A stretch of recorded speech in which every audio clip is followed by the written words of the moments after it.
खेती करना एक तरह से प्रकृति के साथ पार्टनरशिप करने जैसा है ना? लेकिन सोचिए, क्या हो जब यही पार्टनर एक ताकतवर दुश्मन बन जाए? किसानों के लिए ये एक सच्चाई है, और आज हम मौसम के इसी कहर के बारे में बात करने वाले हैं। तो सबसे पहले ये समझना जरूरी है कि ये प्राकृतिक आपदाएं आखिर हैं क्या। मतलब ये वो हालात हैं जो कुदरत की वजह से पैदा होते हैं और हमारी फसलों, जानवरों, इन सब की जिंदगी में उथल-पुथल मचा देते हैं, और इसका सीधा नतीजा होता है किसानों का भारी आर्थिक नुकसान। पर असल में जमीन पर इसका क्या मतलब है? चलिए इसे और गहराई से समझते हैं। आज हम देखेंगे कि मौसम कैसे खेती पर कहर बरसाता है। हम गर्मी और सर्दी के दो बड़े दुश्मनों की बात करेंगे, फिर आसमान से बरसने वाली आफत को समझेंगे, और आखिर में देखेंगे कि किसान इन सब से कैसे लड़ता है और क्या समाधान निकालता है। तो चलिए शुरुआत करते हैं गर्मी की तपिश से। गर्मियों में किसानों को खास तौर पर दो बड़े दुश्मनों का सामना करना पड़ता है।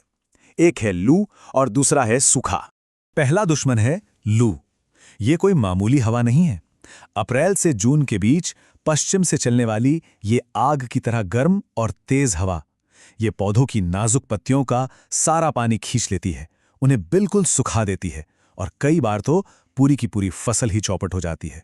तो फिर इससे बचा कैसे जाए? देखिए, किसानों ने इसके भी तरीके निकाले हैं। वो ऐसी किस्मों को चुनते हैं जो गर्मी झेल सकें, जरूरत के हिसाब से हर 3 से 7 दिन में सिंचाई करते हैं, और एक बहुत ही अच्छा तरीका है खेत के पश्चिमी किनारे पर आम या नीम जैसे पेड़ लगाना, ताकि गर्म हवा का जोर कम हो जाए। और हाँ, छोटे पौधों को पुआल या फूस से ढकना भी बहुत काम आता है। अब बात करते हैं गर्मी के दूसरे दुश्मन की, यानी सूखा। ये लू की तरह अचानक हमला नहीं करता, ये धीरे धीरे अपनी पकड़ बनाता है। जब बारिश जरूरत से कम हो या उसका कोई भरोसा न हो, तब सूखा पड़ता है। ये एक लंबी चलने वाली मुसीबत है। सूखे से लड़ने का सबसे कारगर तरीका है पानी को बचाना। बड़े बड़े बांध बनाना, जलाशय तैयार करना, ताकि बारिश के पानी को इकट्ठा किया जा सके और जब जरूरत पड़े तो उसका इस्तेमाल हो। अब जरा इन दोनों के फर्क को समझिए। लू एक तेज हमला है जो कुछ ही वक्त में पौधों को सुखा देती है। वहीं सूखा एक धीमी गति का दुश्मन है जो धीरे धीरे जमीन की सारी नमी और पानी खत्म कर देता है। एक है तेज और तीखा, तो दूसरा है धीमा और लंबा चलने वाला संकट। चलिए अब गर्मी की मार से आगे बढ़कर बात करते हैं सर्दी की जानलेवा ठंड की। यहाँ किसानों के सामने दो बड़ी चुनौतियां होती हैं, पाला और कोहरा। पाला ये तब पड़ता है जब जमीन का तापमान 0 डिग्री से भी नीचे चला जाता है। तब हवा में जो नमी होती है वो सीधे बर्फ के छोटे छोटे क्रिस्टल में बदल जाती है और पौधों पर जम जाती है। दिसंबर और जनवरी के महीने में रबी की फसलों के लिए ये बहुत बड़ा खतरा है। पर यह पाला आखिर पौधे को मारता कैसे है? होता यह है कि जब तापमान 0 से नीचे जाता है तो पौधे की कोशिकाओं मतलब सेल्स के अंदर का पानी जम जाता है, और हम सब जानते हैं कि पानी जमने पर फैलता है। बस इसी फैलाव से कोशिका की दीवारें फट जाती हैं और पौधा अंदर से ही मर जाता है। आलू, मटर, सरसों, इन फसलों का तो ये जानी दुश्मन है। लेकिन इससे बचने के लिए भी किसानों के पास अपने देसी जुगाड़ हैं, जैसे खेत में हल्की सिंचाई कर देना, क्योंकि पानी से गर्मी निकलती है जो तापमान को थोड़ा बढ़ा देती है। खेत के किनारे हवा की दिशा में धुआं करना भी एक पुराना और कारगर तरीका है। और हाँ, पौधों को पुआल या पॉलीथीन से ढकना, जिसे मल्चिंग या पलवार कहते हैं, वो भी पाले से बचाता है। अब आते हैं सर्दी के दूसरे दुश्मन पर, यानी कोहरा। कोहरा आप यूं समझिए कि जमीन के बहुत पास बना हुआ एक बादल है। जब हवा में मौजूद नमी, धूल और धुएं के कणों के आसपास जमा हो जाती है, तब कोहरा बनता है। देखिए, कोहरा सीधे सीधे पौधे को मारता तो नहीं, लेकिन अगर ये कई कई दिनों तक छाया रहे तो ये पौधों तक धूप और गर्मी को पहुंचने ही नहीं देता। नतीजा, पौधों की ग्रोथ रुक जाती है, पैदावार कम हो जाती है, और आलू मटर जैसी फसलों में फंगल बीमारियां लगने का खतरा भी बढ़ जाता है। अब तक हमने जमीन के पास की समस्याओं की बात की। अब बात करते हैं उन आफतों की जो सीधे आसमान से टूटती हैं, बाढ़ और ओले। ये शायद मौसम के सबसे भयानक रूप हैं।